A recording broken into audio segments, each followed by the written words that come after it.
আকাশবাণী আগরতলা। স্থানীয় সংবাদ পড়ছি রাহুল চন্দ্র লোধ। এখনকার বিশেষ বিশেষ খবর হল, রাজ্যে আজ যথাযোগ্য মর্যাদায় আন্তর্জাতিক মাতৃভাষা দিবস উদযাপন করা হয়। প্রধানমন্ত্রী নরেন্দ্র মোদী আগামী 24শে ফেব্রুয়ারি দেশের 9,70,00,000 কৃষককে কৃষক সম্মান নিধির 19তম কিস্তিতে 22,000 কোটি টাকা প্রদান করবেন। প্রধানমন্ত্রী নরেন্দ্র মোদী বলেছেন যে ভারত বিশ্বব্যাপী শক্তিধর হিসেবে আবির্ভূত হচ্ছে, তাই দেশের প্রতিটি ক্ষেত্রেই উদ্যমী নেতাদের প্রয়োজন।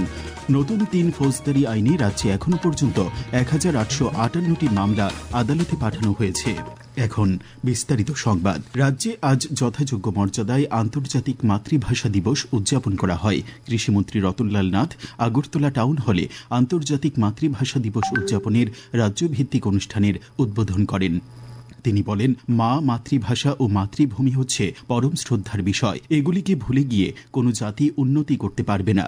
শিশু তার মায়ের কাছ থেকে প্রথমে মাতৃভাষা শিখে। মাতৃভাষার মাধ্যমেই মানুষ তার মনের ভাবকে সহজ সরলভাবে প্রকাশ করতে পারে। তাই আজ সবাইকে নিজের মাতৃভাষাকে সমৃদ্ধ করে অন্য ভাষাকেও সমৃদ্ধ করার শপথ নিতে হবে। কৃষিমন্ত্রী বলেন, প্রধানমন্ত্রী নরেন্দ্র মোদীও মাতৃভাষাকে গুরুত্ব দিয়ে নতুন জাতীয় শিক্ষানীতি প্রবর্তন করেছেন। রাজ্য সরকারও রাজ্যের সব ভাষাকে সমান গুরুত্ব দিয়ে তা রক্ষা করার প্রচেষ্টা নিয়েছে। অনুষ্ঠানে অন্যান্যদের মধ্যে বক্তব্য রাখেন পৌর নিগমের মেয়র দীপক মজুমদার, ত্রিপুরা কেন্দ্রীয় বিশ্ববিদ্যালয়ের প্রাক্তন উপাচার্য ডক্টর অরুণোদয় সাহা, মধ্যশিক্ষা ও বুনিয়াদী শিক্ষা অধিকারের অধিকর্তা এনসি শর্মা।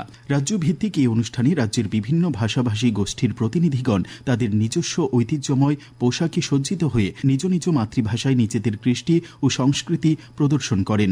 উল্লেখ্য, এবছর বিশ্বব্যাপী আন্তর্জাতিক মাতৃভাষা দিবসের 25তম বর্ষ পালন করা হচ্ছে।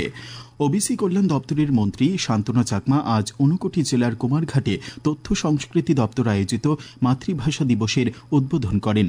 তিনি বলেন, রাজ্য সরকার সব জনগোষ্ঠীর ভাষা সংস্কৃতির সার্বিক বিকাশে কাজ করে চলছে। নিজের ভাষাকে ভালোবাসতে ও অপরের মাতৃভাষাকে সম্মান দেবার কথা বলেন তিনি। বক্তব্য রাখেন বিধায়ক ভগবান চন্দ্র দাস, ঊনকোটি জেলা পরিষদের সভাধিপতি অমলেন্দু দাস প্রমুখ।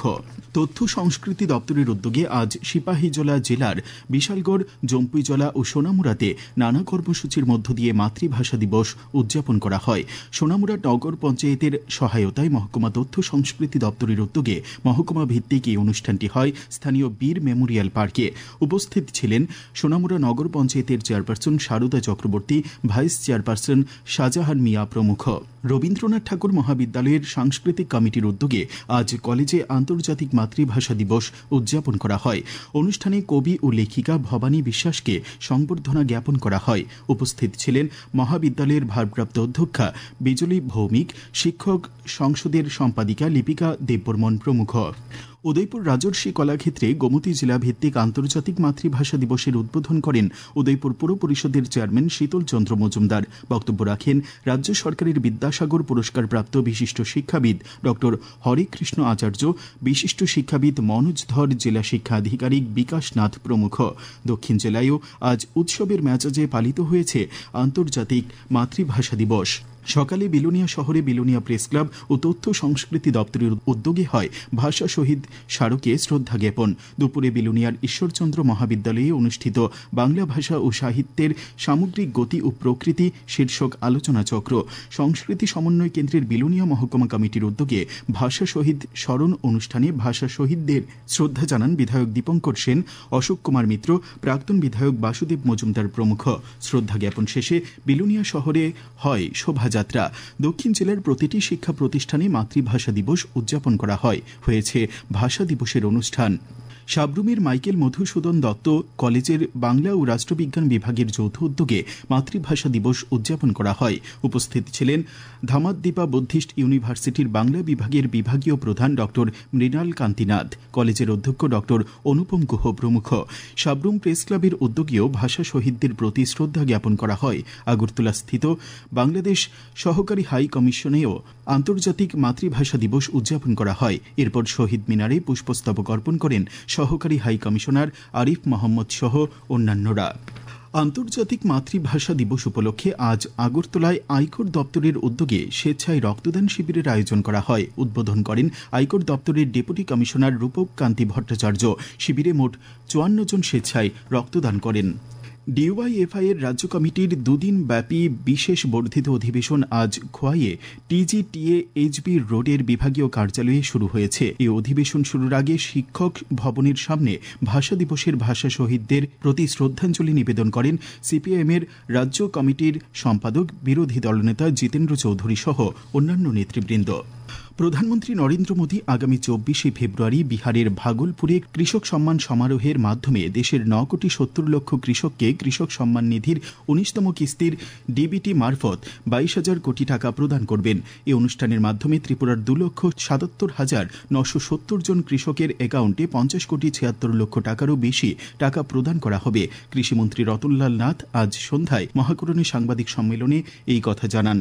তিনি জানান, রাজ্যে এই পর্যন্ত কিষাণ সম্মান নিধির 18তম কিস্তি পর্যন্ত কৃষকদের 719,75,82,000 টাকা দেওয়া হয়েছে। এই খবর আপনারা শুনছেন আকাশবাণীর আগরতলা কেন্দ্র থেকে।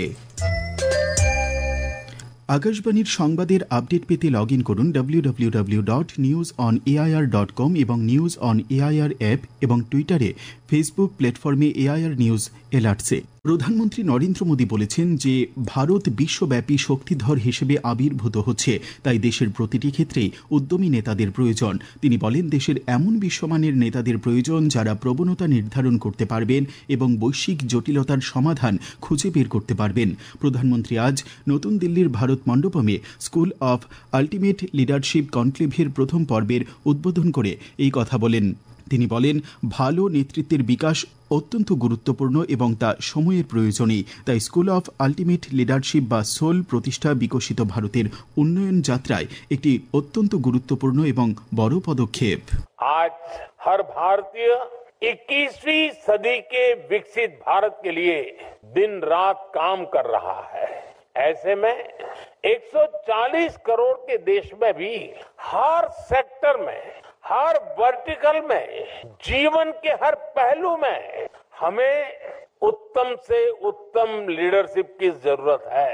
सिर्फ पॉलिटिकल लीडरशिप नहीं, जीवन के हर क्षेत्र में स्कूल ऑफ अल्टीमेट लीडरशिप के पास भी 21st सेंचुरी की लीडरशिप तैयार करने का बहुत बड़ा स्कोप है।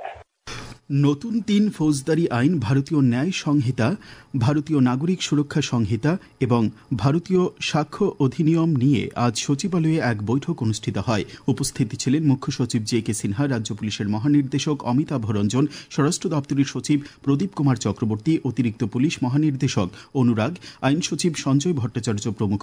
বৈঠকে জানানো হয়, নতুন 3 ফৌজদারি আইন বিষয়ে ইতিমধ্যেই 106 জন জুডিশিয়াল অফিসার, 125 জন সরকারি আইনজীবী, চিকিৎসক সহ সংশ্লিষ্ট সবাইকে প্রশিক্ষণ দেওয়া হয়েছে। পুলিশ এবং রাজ্য আইন সেবা দপ্তরের উদ্যোগে আলাদাভাবে নতুন 3 ফৌজদারি আইন সম্পর্কে সাধারণ নাগরিকদের সচেতন করা হয়েছে। বৈঠকে আরও জানানো হয়, নতুন 3 ফৌজদারি আইনে রাজ্যে এখনও পর্যন্ত 1858টি মামলা আদালতে পাঠানো হয়েছে। প্রধানমন্ত্রী নরেন্দ্র মোদী আগামী 23শে ফেব্রুয়ারি রবিবার সকাল 11টায় আকাশবাণীর মন কি বাত অনুষ্ঠানে দেশ বিদেশের জনগণের সাথে মতবিনিময় করবেন। এটি হল মন কি বাত অনুষ্ঠানের 119তম পর্ব। এই অনুষ্ঠানটি আকাশবাণী ও দূরদর্শনের সমস্ত নেটওয়ার্ক, আকাশবাণী সংবাদ ওয়েবসাইট www.newsonair.com ও নিউজ অন এআইআর মোবাইল অ্যাপে শোনা যাবে। অনুষ্ঠানটি আকাশবাণী, ডিডি নিউজ, প্রধানমন্ত্রীর দপ্তর তথা তথ্য ও সম্প্রচার মন্ত্রকের ইউটিউব চ্যানেলেও শুনতে পাওয়া যাবে। ত্রিপুরা বিদ্যুৎ নিগম ও ত্রিপুরা শহরী জীবিকা মিশনের সহযোগিতায় আগরতলা পৌর নিগমের সেন্ট্রাল জোনের উদ্যোগে আজ নিগমের প্রধান কার্যালয়ে প্রধানমন্ত্রী সূর্যঘর মুফত বিজলি যোজনা নিয়ে জনসচেতনতা ও নিবন্ধীকরণ শিবির অনুষ্ঠিত হয়। উদ্বোধন করেন নিগমের মেয়র দীপক মজুমদার। আবহাওয়ার খবর, আগামীকাল আকাশ আংশিক মেঘাচ্ছন্ন থাকবে। সকালের দিকে হালকা কুয়াশা পড়ার সম্ভাবনা রয়েছে। তাপমাত্রা সর্বোচ্চ 31 ডিগ্রি সেলসিয়াস এবং সর্বনিম্ন 18 ডিগ্রি সেলসিয়াসের কাছাকাছি থাকবে। শেষ করার আগে খবরের বিশেষ অংশগুলি আরেকবার পড়ছি। রাজ্যে আজ যথাযোগ্য মর্যাদায় আন্তর্জাতিক মাতৃভাষা দিবস উদযাপন করা হয়। প্রধানমন্ত্রী নরেন্দ্র মোদী আগামী 24শে ফেব্রুয়ারি দেশের 9,70,00,000 কৃষককে কৃষক সম্মান নিধির 19তম কিস্তিতে 22,000 কোটি টাকা প্রদান করবেন। প্রধানমন্ত্রী নরেন্দ্র মোদী বলেছেন যে ভারত বিশ্বব্যাপী শক্তিধর হিসেবে আবির্ভূত হচ্ছে, তাই দেশের প্রতিটি ক্ষেত্রেই উদ্যমী নেতাদের প্রয়োজন। নতুন 3 ফৌজদারি আইনে রাজ্যে এখনও পর্যন্ত 1858টি মামলা আদালতে পাঠানো হয়েছে। স্থানীয় সংবাদ আজকের মতো এখানেই শেষ হলো।